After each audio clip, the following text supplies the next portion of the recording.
Hi everyone, this is Donna Dracunis with Sequential Artists Workshop, Procreate and Tech Tips. Today we are in Procreate and we are going to go through the adjustments menu.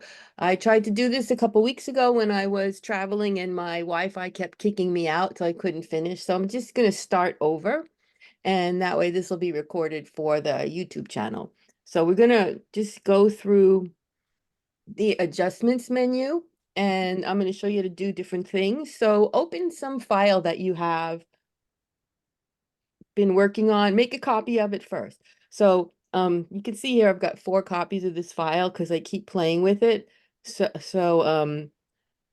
if you're going to open any comic you're working on or any illustration you're working on, but before you do, in case we ruin it today, swipe left on it in the gallery and say duplicate, and then open the new version of it.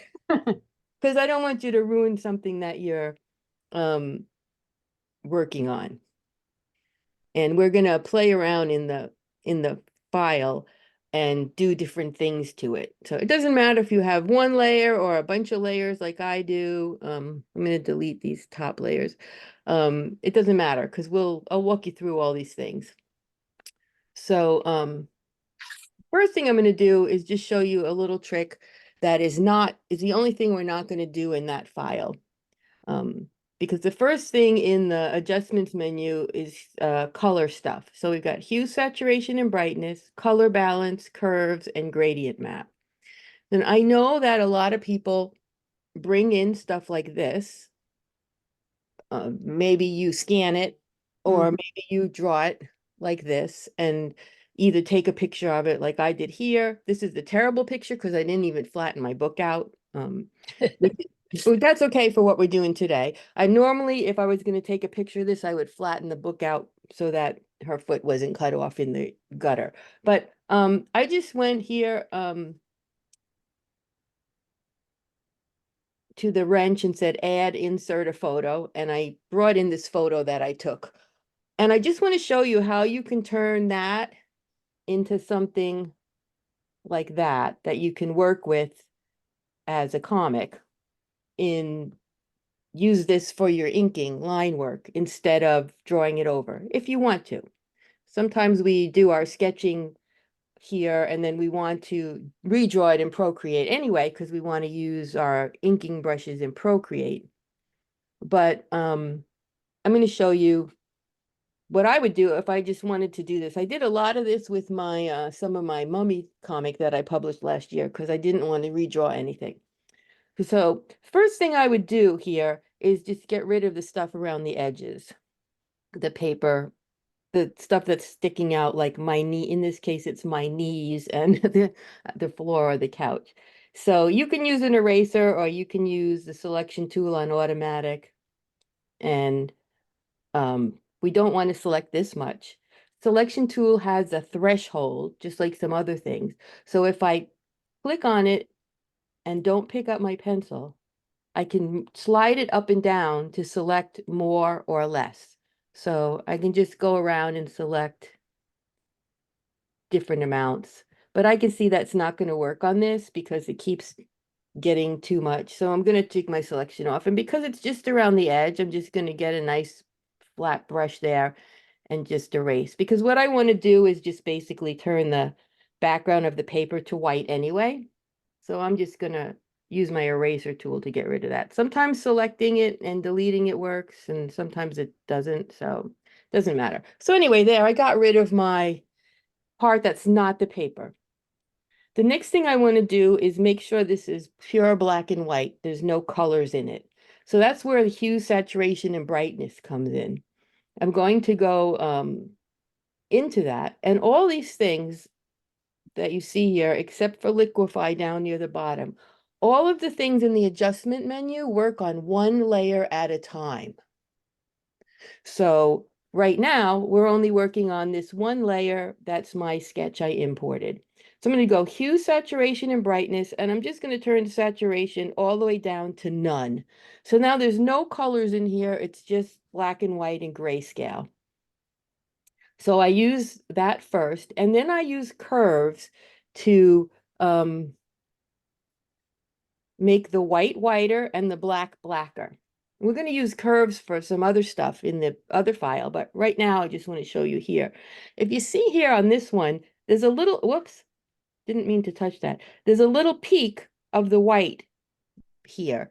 So, sorry, I keep touching it with my pen. What that means is there's really no white pixels here. The whitest pixels, what this thinks is the brightest area of my image is here. So I can drag this over.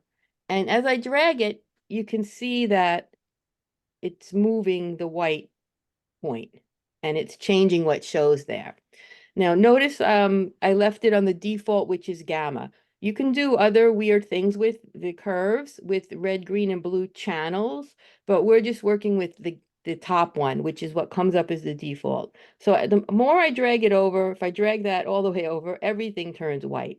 So it makes white whiter. It makes the lights lighter. And I can take the black point and drag it over and make the lines darker. And if I move the black point past the white point, it reverses everything. So I'm going to just undo this and show you most of the time when you're doing stuff with curves, and you don't have to just click on the end either. You can click anywhere in there and on that line to do it. Most of the time when we're working with curves, we're going to make something that looks like an S in here. And it adjusts the contrast. So here we're doing a really extreme adjustment of the contrast where we want to basically just have the black lines and the white. Now, of course, I did not draw this on plain paper, so my paper markings are going to show up there because my paper was printed on. But if you use just plain paper, you would now have a nice black and white drawing that you could use for your ink. So that's the first thing you can do with curves is adjust the black and white in the line art to make it more black and white. I'm going to go all the way back and just show you again quickly. Remember, I turned saturation down to none first, and then in curves, we're going to go up on the white side and down on the black side. And you can just play with that as much as you want. If I pull the white over even more, I can get rid of a lot of the lines on my paper. But as I showed you at the beginning, if I pull the white all the way over, then even the black line will disappear. So see, this is still sort of like an S. It's not a smooth curve, but it's still kind of in the shape of an S. That's what I think of when I do this. So first thing you can do is clean up artwork for line art. All right. A question. Yeah. When I'm doing this, I did the saturation to 0 and Mm-hmm. dragging, oh, never mind. I Okay. see what happened is that I drug accidentally when I was dragging to the left with the gamma line, that I accidentally went down a little bit and that made it turn grayer. Right, right. So, okay, Mm-hmm. sleight of hand. We want to keep Yeah. we want to keep the to make it like this, to make it, Hmm. a nice black and white drawing, we want to keep uh the right side of this chart is white. We want to Hmm. keep the white up, and the left side is black. We want to keep the black down. Um, why? I don't really know. This is math stuff with what's going on in the That's pixels, things fine. like that. But you want to keep the white up, and it starts out that way. It starts out with the white at the top and the Yeah, black at the bottom, but we just want to change it to a curve or some kind of S shape, even if it's not smooth. Um, yeah, but we'd still keep the white near the top and the black near the bottom. that's great. Thank you. I mean, you can play with other stuff in it for special effects and do all kinds of crazy things with that. But That's really cool. Thank in you. general, that's what you use it for that. Now, you can use it for a whole image too, to adjust your contrast. So before I do that, I'm going to go into my drawing, and you guys can do this too. Go to the top of your layer group and add a new layer on top of everything. And then get the color black, which you can get on the circle by double tapping in the lower left corner. or going into this classic mode and just dragging to the lower left corner. So just get black and fill that top layer with black. And then go back into the layer in the list. And over here where you see the little checkbox and the little letter that should be an N, click the N. And in that little menu that pops up, slide all the way down to where it says color. And now you have a black and white version of your drawing that you're looking at. So you can check your contrast here. So if I turn that layer off, you can see I have a green tree here and a brown mountain. And they look very different. But if I turn my black color layer on, I can see that these are really the same value. They look identical when I change it to black and white. So if you want to boost, first of all, you can check. I call this a value check layer. You can do this in anything you're working on, and you can leave that layer in there and check it again, at any time you want.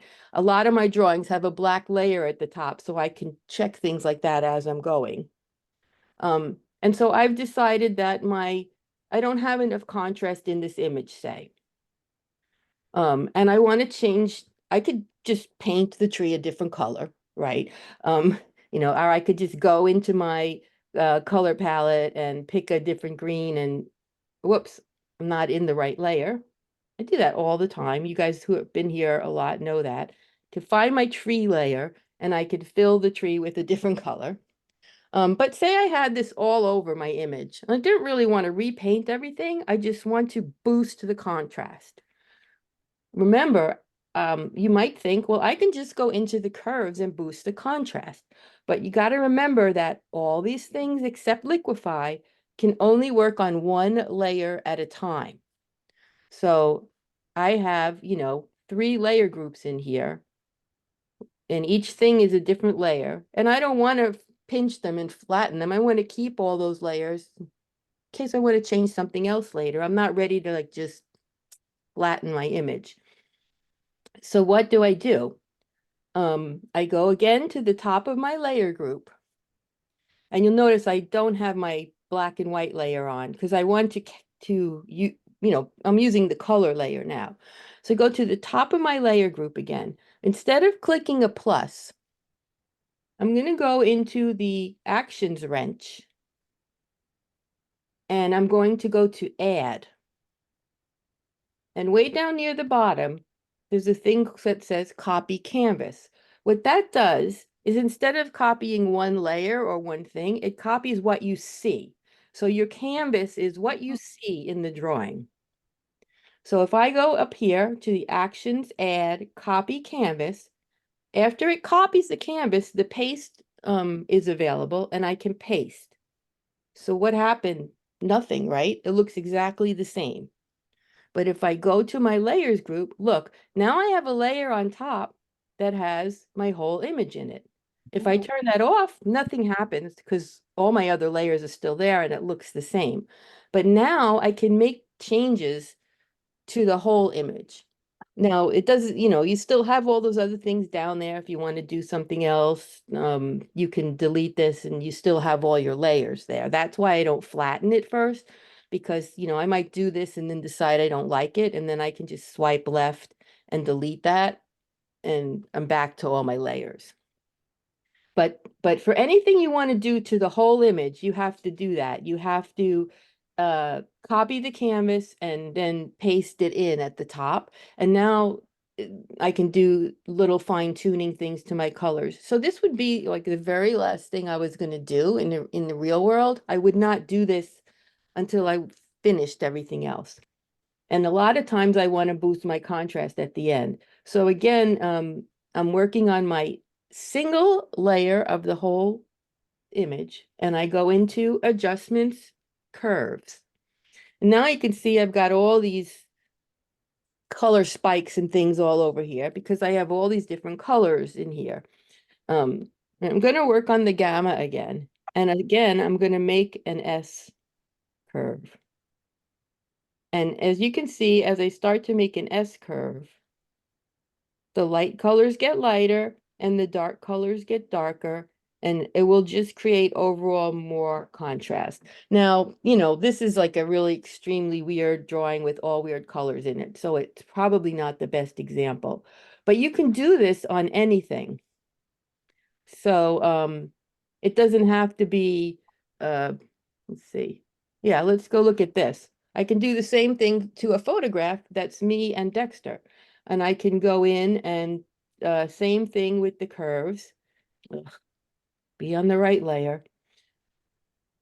And I can boost the contrast on that too if I wanted to. And now it's like a really sharp black and white drawing. If I undo it, you can see it's much more gray. And now it's more sharp black and white. So this looks more like a newspaper print, and that looks more like a regular photograph. So you can do this on anything that's in one layer. Wow. So I find it really useful for all kinds of drawings. I'm just going to see if I have something else in there that might make, I could try it on this one. This is a page from my book. And I can do the same thing. I can go into my layers list, go to the very top and say actions, add, copy canvas, paste. And now I have my whole page on one layer again. And I can go do the curves here. And while you have this up, you can still move your page around. Like if you want to see one part of it more, because when I brought it up, part of it was hidden and I really want to see the whole thing. So you can still move it around while this menu is up. And then I can like kind of adjust my contrast there and decide what I want to do with it. And I can use undo and redo to compare them. And it's a subtle difference, but do I want this to be darker or more or lighter in the background? And you can see what it's doing. So here, like kind of washed out. Here, this has like more definition. This was a kind of a memory or a dream, so I left it washed out when I did it. But so try that on different things that you're almost finished with. In fact, you can try it right now if you haven't already on whatever image you had opened that we were playing with. But just remember, everything in the adjustments menu only works on one layer except liquify, which we'll get to. Okay, so we've been talking for a long time about that, but that's an important one. I use it a lot for stuff like that. Um, color balance, I don't use that much. Again, it only works on one layer, but like if I was in here and I didn't like the color the colors I chose for this girl, you probably all have gone into hue, saturation, and brightness and moved the hue and saturation around to change the color of something slightly. And or drastically. So that's one way to do it. But color balance is another way if I wanted to adjust the colors here.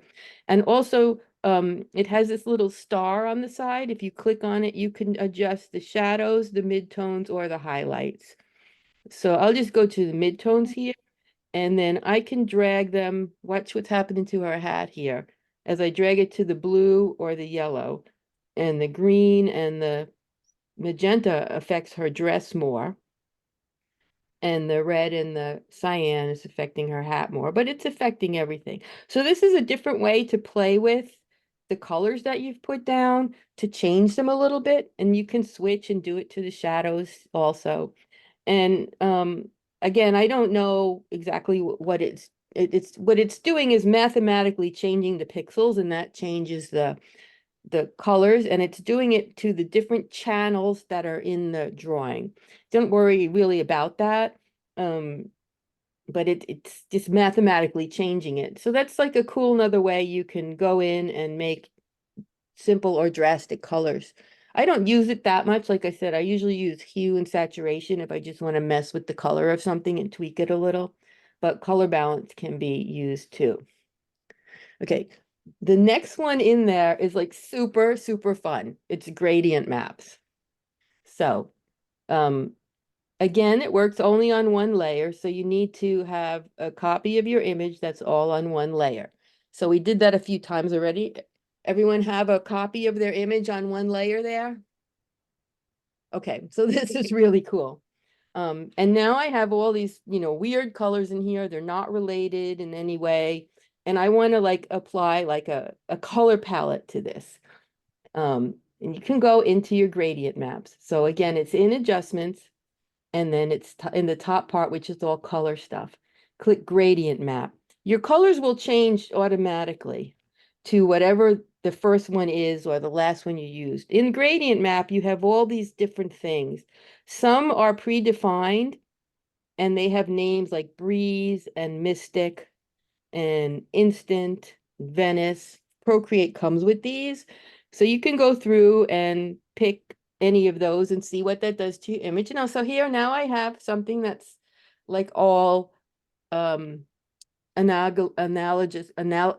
can't say the word. All the colors are related in the color wheel. They're all in the red area on the color wheel.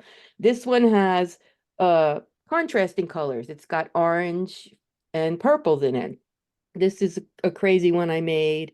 Some of these I made. You can make one from scratch by clicking the plus sign, and you can change any one you have by the first time you touch it, it applies it. And then touch it again, and this strip comes up with the colors and boxes.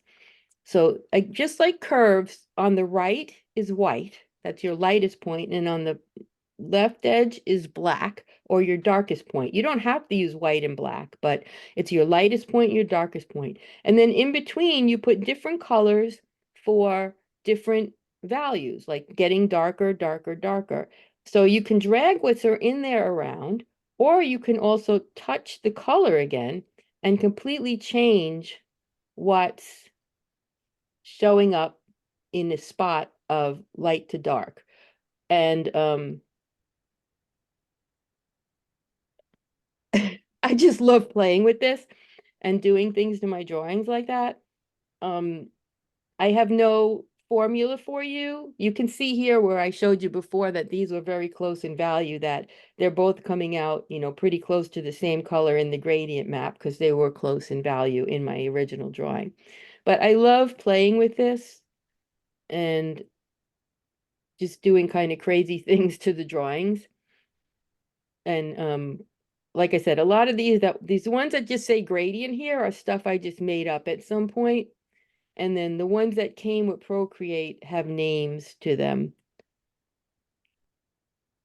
You can also press and hold.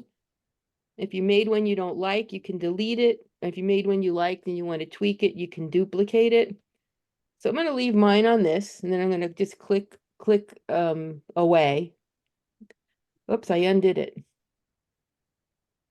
Okay. When I'm done, I just click this to magic wand again to turn off the menu for gradient map. And now I have this. So has everyone done something like that? Just change the colors like of your drawing? Mhm. Now, what's really cool is that, okay, you can do this. If you did this to like a whole bunch of drawings for a comic, you would have a whole comic in a really cool matching color palette. But you don't have to stop here. You can go in your layer group, and remember, we just added this to the top, so our whole comic is still there. I can make a blend between this new one and my original by clicking on the N in the layer palette, and I can either lower the opacity of it. So see, it still has a little bit of that overtone from those goldish orange colors, but the lower I go with the opacity, my original colors show through more and more. So I can just drag that around, say, I don't want it to be completely all that brown and orange color. I just want it to kind of be like, it kind of works like I did a yellow watercolor wash over my whole thing. And so I can just do the opacity, but I can also click on that N and play with these layer blend modes. And I can just move this up and down. Oh, look, that changed it in a really drastic way. I can just move this up and down, and it will create all kinds of different combinations, merging the one I just made, that's the gradient map, with the original.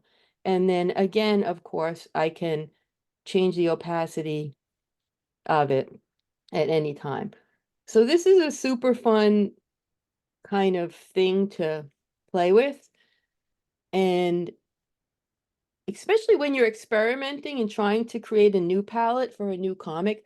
But I also love that if I decide what I do, and I used the, neon, whatever, I don't remember which one I used, but I used the neon gradient map. And then I could write down, I made it 65% opacity and hue as my settings. And then I can do that on all the pages of my comic, and it will all look like I chose matching colors, even if I kind of didn't, because it will just add that tone to it. So again, you just add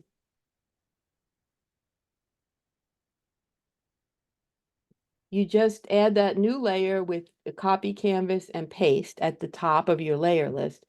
And then when you go into gradient map, you pick one.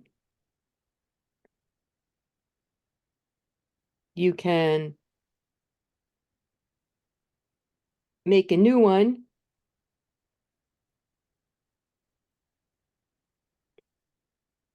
And I have no idea how to change the names on them. Oh, double click in it, and it pops up a thing so you can change the name on it if you care what they are. So I could go to any of these ones that I have. So I double tapped it where the name was, and it comes up there. So always when you're trying to figure stuff out in Procreate, go away keyboard.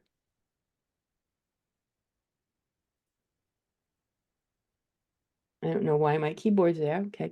Anytime you're trying to figure something out in Procreate and you're in these little menus, click on all the different parts of it once or twice to see what happens if you click on it once or twice.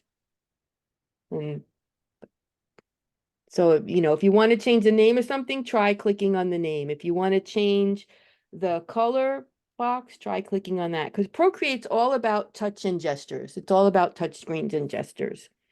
So, and you can just, play with them to your heart's desire. I just have so much fun with that. And then remember, you can also blend it by changing the opacity and the layer blend modes to see what kind of special effects or color effects. And some are more useful or more crazy than others. Sometimes I use this hard mix if I'm doing something and I want to get like a really shocking effect for a certain panel. Anyway, that is what you can do with gradient maps. And that's what I did down here on this photo of myself that we were looking at. Because you can do it on photos and anything. That's what these things are. That's a gradient map and another gradient map that I applied to a photo to change it to, uh, funky colors instead of a black and white photo. So you can use that on anything. Just remember it works on one layer at a time. Any questions?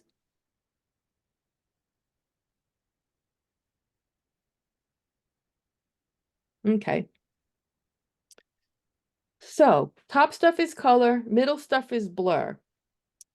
So there's Gaussian blur, motion blur. I use both of those. Perspective blur, I don't really use for anything, so I don't have anything to show you about it. But Gaussian blur is great for making shadows. I use it a lot for making shadows. So let's go into my drawing here. And if you have a layer that's a solid color or a, a solid block of something. It won't work really good on a line, what we're going to do, but any kind of solid layer you can use, or if you don't have anything like that in your drawing, just go into your brush and make a new layer and draw a shape. It doesn't really matter what it is. We're going to add a shadow to that shape. So you just want to either have a shape like a tree or make a shape that's a circle or whatever. So I'm going to take that layer, whether it's your tree or your circle or whatever, and we're going to swipe left on it and duplicate it. So now you've got two of the same layers. We want to go to the bottom layer and we want to make it black. So we're going to go back up to hue, saturation, and brightness. And instead of bringing the saturation down to 0, we're going to bring the brightness down to 0. Nothing happens on our page because we did it to the layer that was underneath. But if we look back in our layer group, you can see I had the tree that was green. If I turn that one off, now I can see the tree layer that I turned the brightness all the way down and it turned black. So to make a nice blurry shadow on this, I just go back to my adjustments magic wand and pick Gaussian blur, and I'm on the black layer. And this is the thing that works by dragging your pencil back and forth again. So I'm going to drag my pencil. Let me zoom in. You can see as I drag my pencil up, the shadow gets blurrier and blurrier. And when I drag it down, it gets less and less blurry. Let me undo that. Let me turn off my green tree so you can just see what's happening on that layer. See how it's blurring that layer? It's blurring it. You can blur it way to be just like a ghost. So you just drag it back and forth how much you want to blur it. And then you can move it. So I can take my selection tool to the blurred layer and I can move it, to the lower right. Or I can just like take it like down here onto the ground and move it and stretch it. I can change it to freeform or distort. I could do whatever I want to it. And with the shadow, I don't have to leave it like just like a drop shadow. And now I can go in and change my opacity or whatever. And now I have a shadow that matches the shape of the tree. Again, these things work on one layer at a time. But with the shadow, it doesn't matter what the colors are. So here in my lady here, my witch, I have this whole layer that's yellow. So if I wanted to make a whole shadow of her, I don't care about all these other layers. I only care about this one layer. I filled her whole self with yellow. I've talked about this in other classes, like a way of doing coloring with flatting. But any solid layer you have, you can do with that with. You duplicate it, then go to the bottom one in the layers, adjust the brightness to 0, and then Gaussian blur to make the shadow blurry around the edges as much as you want. And then use the transform tool and move it. So like if I wanted to make her look like a paper cutout, I could just move it like that. And now she looks like she's a piece of paper cut out popping off the background. Or I can do whatever I want to it like I did with the tree. And I can, kind of put her over here, try to line her feet up with her feet and distort her and try to make a shadow that is actually her. Now she's too close to the bottom of the page, so we only see a little bit of it there. But it's fun to play with, and it's, for me, a really useful way to make shadows. Now they both have a shadow. The girl doesn't, but her shadow would probably be inside the tree shadow anyway, where the way I've put the light. So if you want to make either drop shadows, you just move them a little, or if you want to use the shape to make a shadow of the thing, you can just use the transform tool and screw around with freeform, distort, warp, and do whatever you want with it. So that's what I use Gaussian blur for the most.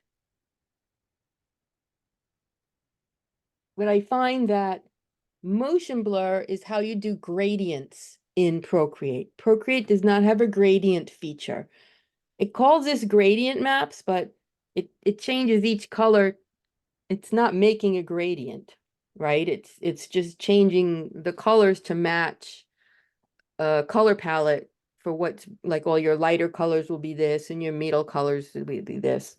But when we say a gradient, we mean like we want this to go from, green, light green to dark green, like inside I'm using my tree shape a lot, but again, you can draw a circle for this if you want, or any shape. What we want to do is, everyone got a shape, whether it's a circle or a tree or whatever. What we want to do is make another layer on top of it. And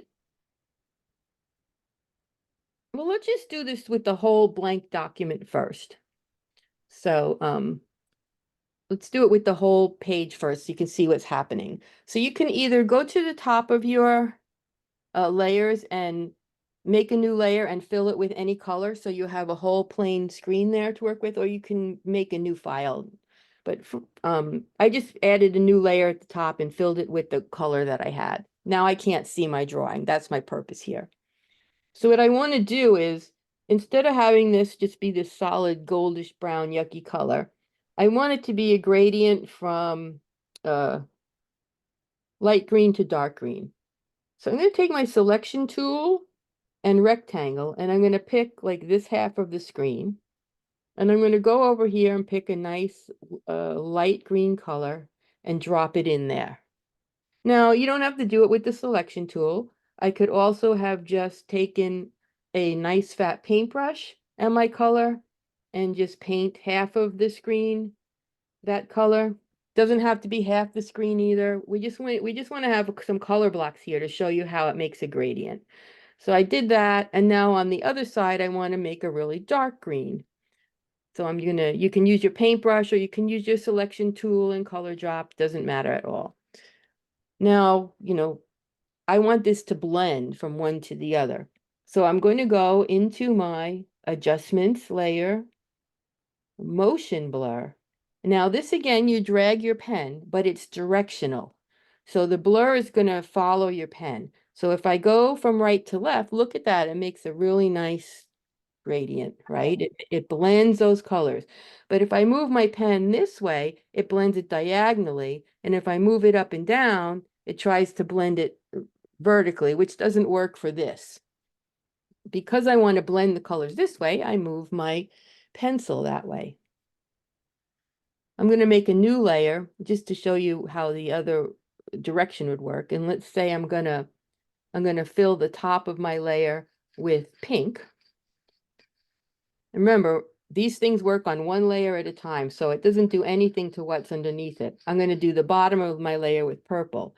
Now, because I want to blend it this way, when I go into motion blur, I'm going to move my pencil up and down to make it. And now I've got these nice blended colors. So here's kind of the trick to this. So let's take my green one, and I'm going to move it way down here so that it's right on top of my tree. It's right on top of my tree. And now it's making everything that's under it invisible because it's blocking that out. I'm going to say, but I only want this to happen on the tree. So I can go here on this layer and say clipping mask. Now it's only inside the tree, but the colors aren't right where I want them. So I can actually take my transform tool and move my gradient around and make it bigger and smaller and rotate it and do whatever I want to it. And now I have that blending inside my tree shape, and it doesn't go on anything else. So you do not have to go all the way to the top of your document to do that, like I did. You don't have to go all the way up there to make the color. I can go right here and say, I want to do this to my circle. So I'm on my circle. I say, make it bigger. I'm sorry, I said make a new layer above it by pressing the plus, and I can make it a clipping mask right away. And now I can color inside the circle with two colors and go into motion blur and just make a gradient inside that circle. See, it blurs around the edges too. because I only colored with the clipping mask. So when you make the clipping mask, affects how it looks. So because I made the clipping mask first, it only colored inside the lines. If I turn the clipping mask off, you can see when I blurred it, it did a weird thing. So if I turn the clipping mask off now and then do the Gaussian blur, whoops, just a little bit, not too much, and then turn the clipping mask on, it looks different. So you play with it for effects. So what is clipping mask again? I think that you all know that if you are on a layer and you swipe left with two fingers or go into the menu that comes up when you touch the little icon and turn on alpha lock, that forces you to color within the lines. So for example, alpha lock is checked here. So when I color, I don't see anything outside the circle. It forces me to color within the lines. If I turn alpha lock off, I can color anywhere on the layer. All of a clipping mask is alpha lock on another layer. So I didn't want to color this on the same layer because I wanted to keep the solid shape. So I made another layer on top of it and joined it to this layer as a clipping mask. And it's basically alpha lock, but on a separate layer. And I've talked about that in other videos too, and I'll talk about it a lot all the time. So don't worry if you don't get it today. But basically, it makes you color within the lines of the layer it's pointing to. So I have alpha lock clipping mask turned on here. And the clipping mask takes a little arrow comes up and it's pointing to the layer right below it. So when I color on this layer that has the little clipping mask arrow, I can only color within the lines of the layer it's pointing to. So that's why I kind of say it's like alpha lock, but on another layer. So any questions? I know the clipping mask and the whole mask thing. I'm going to do a whole session on masks soon because I know that's an issue. But the blur is cool. Go ahead. Uh, this may not be for today, but your work with the shadows and so forth made me think of it. Okay, so there's a way, and I always forget what it is and have to fool around until I figure it out, where, kind of like what you were showing us with the black layer on top, there's a way where when you have your drawing done and you want to add shadows to figures, like say your witch and your girl and your tree, you can just draw in black on a separate layer and then set it on a particular layer filter, and it will allow the color to show through. So it will no longer just be black. It will be a darker yellow or a darker green or a Oh darker yeah, you red. can do that with anything. So yeah, that has I nothing to can't do. remember No, how. it has nothing to do with the adjustment layers. Yeah, I know. That's why I With thought the it might not adjustment be for menu. today. But yeah, no, it's fine. It's a quick thing. I'm going to delete the shadow I put on that tree, and I'm going to make another layer underneath the tree. And I'm going to take black, and I'm going to take I don't know, a watercolory brush, and I'm going to paint. Well, that's not working. Why not? Oh, because I have clipping mask on. Turn the clipping mask off. Okay, delete some of the junk we were playing with. Okay, but make a new layer, start over. I made a new layer underneath my tree. So now I'm going to take some kind of brush that I have. Let's just do it with a solid brush, just so you can see um, the solidity of it and how it changes. So I'm just going to do that, right? Now, now that's another way to make a shadow, and I can still use Gaussian blur on it to make it not be totally sharp. Here's another trick for this. When we do Gaussian blur, if you just drag your pencil, it makes it go more and more. But if you go up here and click the little arrow, you'll see it says layer or pencil. It's default to layer, which means the blur goes on the whole layer. But if I say pencil, I can use my whatever brush I had selected to kind of blur things. That's not a good brush for it, but and it uses the brush you already had selected. And then you can pick a different brush. But anyway, then it blurs it with the brush. It's really an interesting thing. But that's something else you can play with. But what Beth is asking is, if I drew this solid layer, can I make it not opaque? Is that what you're saying? Can I make it so it will automatically pick the colors, become the color underneath it, not become black? Like it will become a darker brown. Or if you drew it in the green, it would become a Well, darker just green. multiply. Multiply does Is it that. just multiply? Well, not with black. When you use multiply with black, black is mm, this is how I do shadows. Okay, I don't use black. Okay.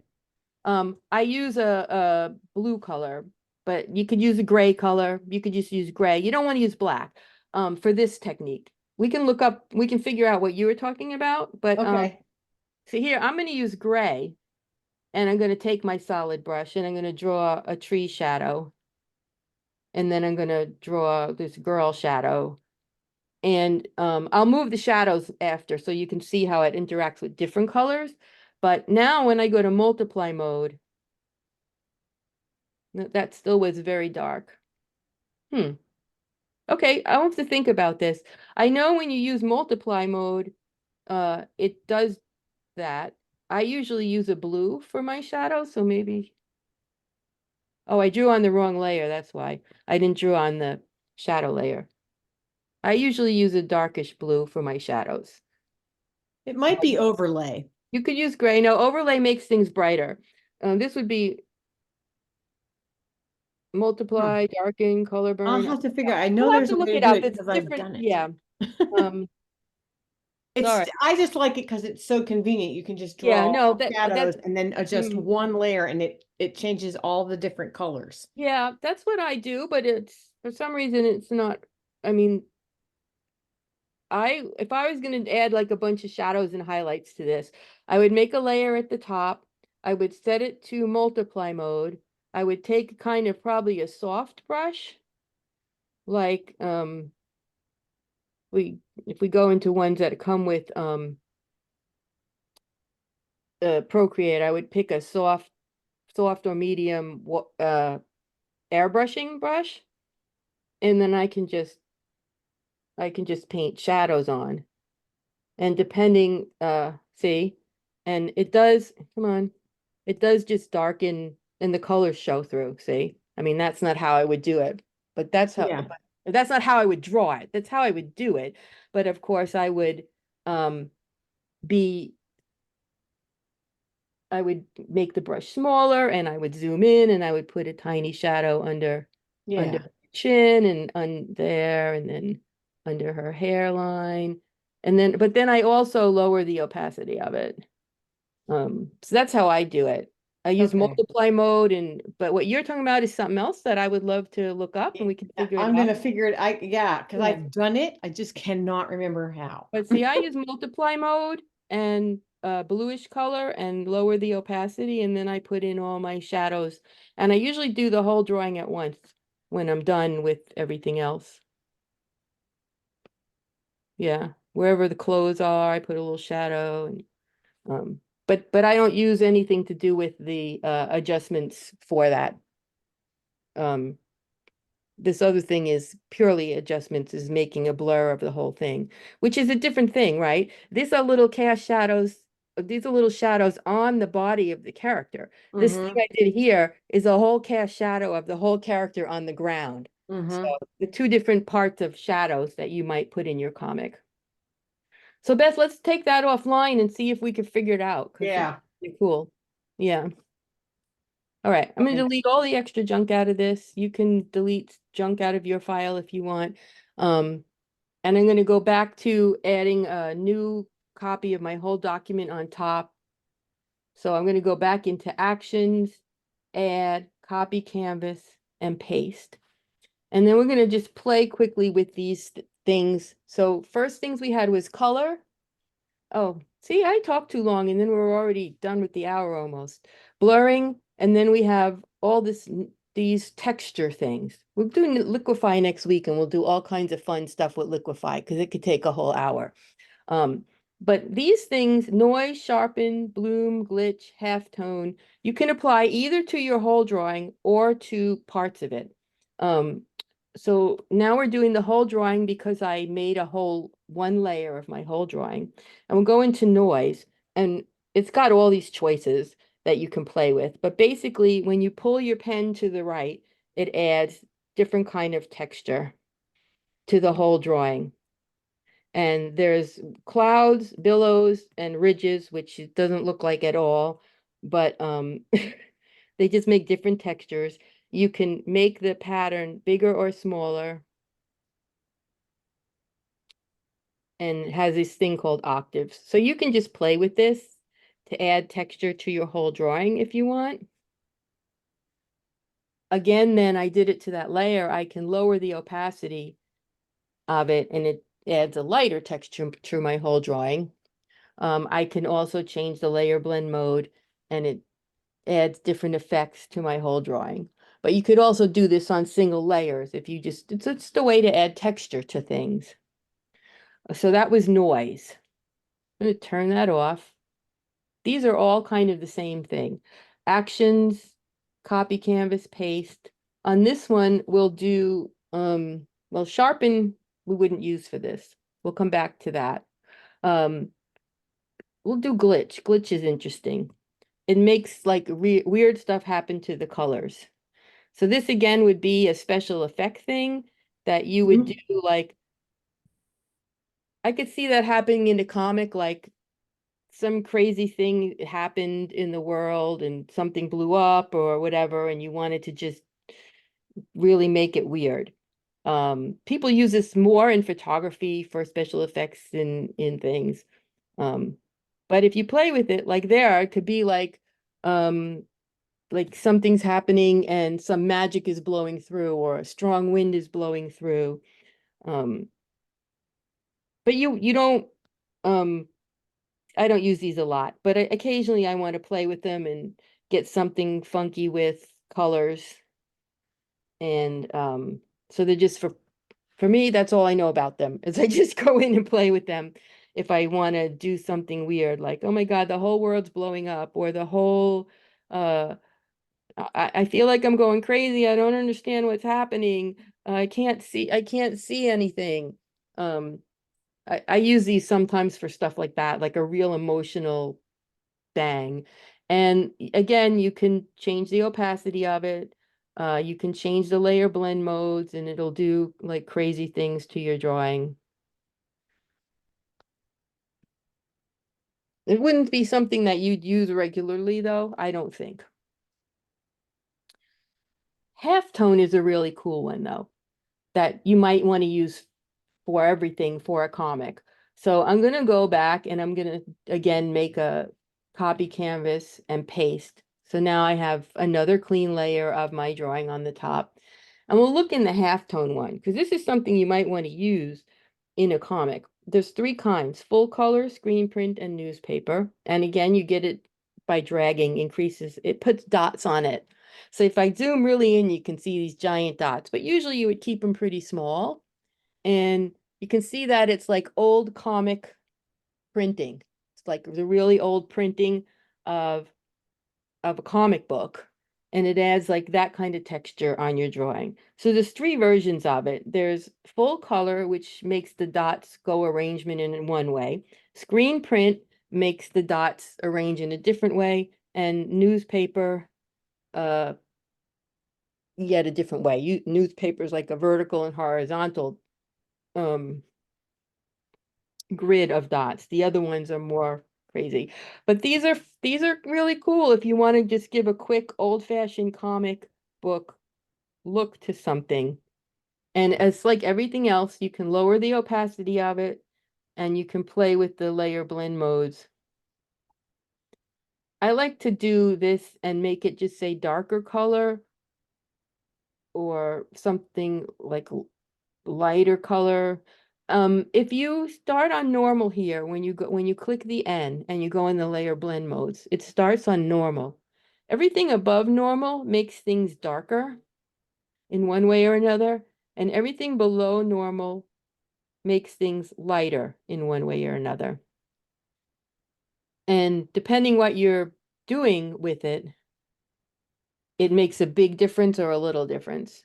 So usually I just leave this on normal for adding halftone dots.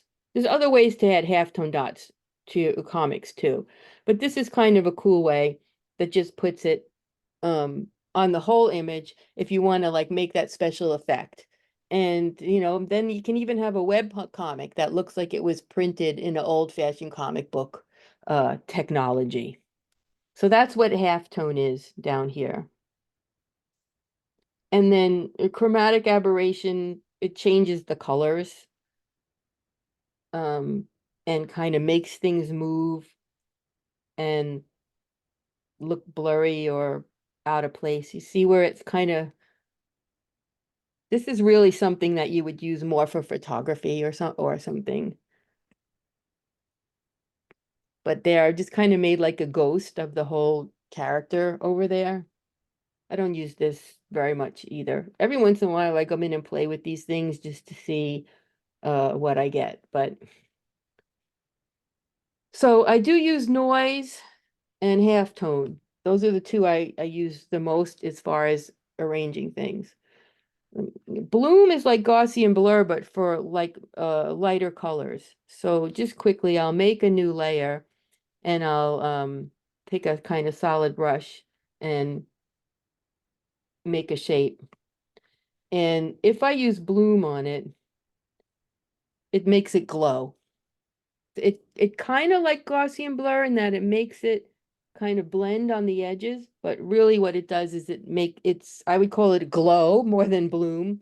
So if you want to make things glow, you can play around with the bloom in there. Okay, I'm going to just take 1 second to show you one more thing, not in this drawing. So those are, all the things in here. I use the color ones a lot. I use the blur fairly often. I use these things occasionally, but I do use sharpen.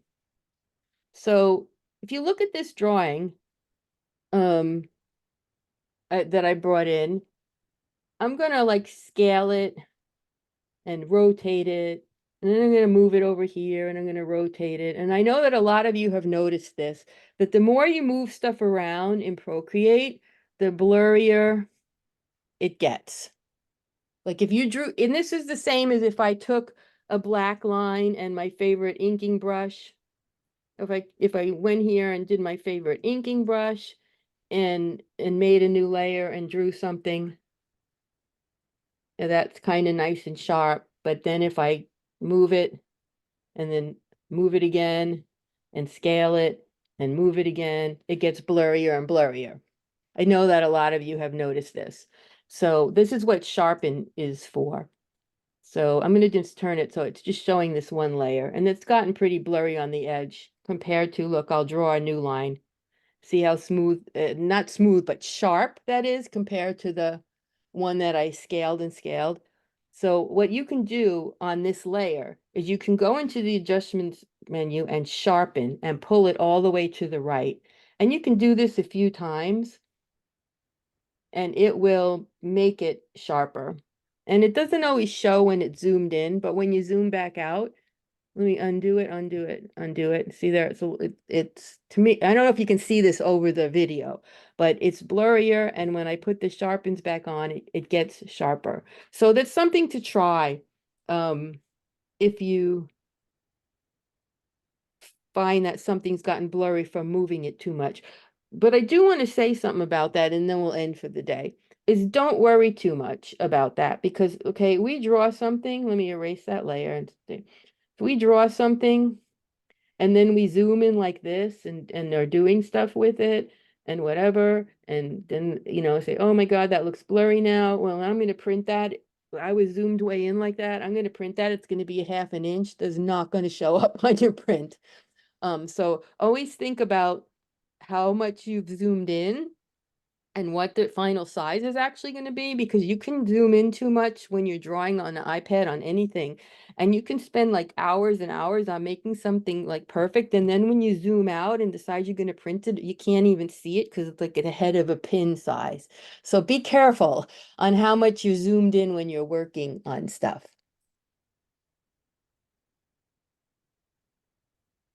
So, okay. So, Kate, I see your question, but I don't understand it.